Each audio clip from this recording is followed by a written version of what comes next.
مسلمان جہاں کہیں بھی ہو اسے چاہیے کہ اپنے معاملات کے ساتھ ساتھ اللہ تبارک و تعالیٰ کے دین کی بات رکھنے کو بھی اپنی ترجیحات کا حصہ بنائے. لیکن یہ بھی سمجھ لیجئے کہ یہ اس شخص کے لیے ہے جو کہ خود مختار ہو. ایک آدمی کاروباری ہے، دکان کا مالک ہے، اپنے کاروبار کا مالک ہے، اپنے اوقات کا خود مالک ہے، تو وہ یہ کام کر سکتا ہے کہ جب چاہے باہر چلا جائے، لوگوں کو دین کی دعوت دے.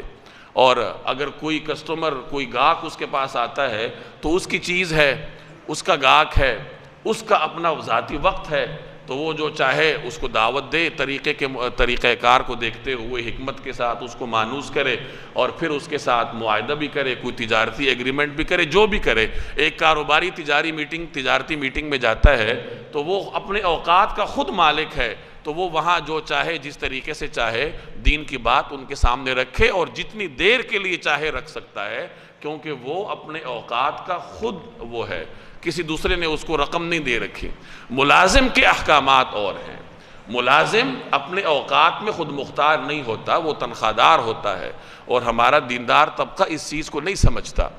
اگر آپ کسی شخص سے 8 گھنٹے کام کرنے کے پیسے لیتے ہیں تو وہ کسی مخصوص کام کے پیسے آپ کو دیتا ہے، اور اس وقت دین کا تقاضا آپ سے یہ ہے کہ اس وقت وہی کام اپنی ترجیحات کا حصہ بناؤ.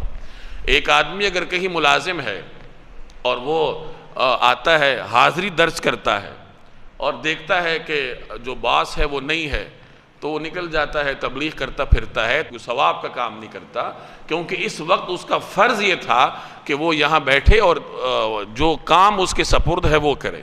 کتنے لوگوں کو میں خود دیکھتا ہوں کہ وہ حاضری لگاتے ہیں اور پھر مسجد چلے جاتے ہیں، اشراق پڑھتے رہتے ہیں، چاشت پڑھتے رہتے ہیں. یہ نوافل ان لوگوں کے لیے ہیں جو کہ اپنے اوقات کے خود مالک ہوتے ہیں. ایک آدمی کاروباری ہے، وہ 1000 رکعت اشراق پڑھے.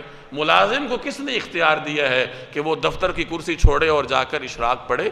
اس کا کام ہے کہ 5 وقت کی نماز پڑھے، فرائض پڑھے، سنتیں ادا کرے، وہ اللہ کی طرف سے ہے.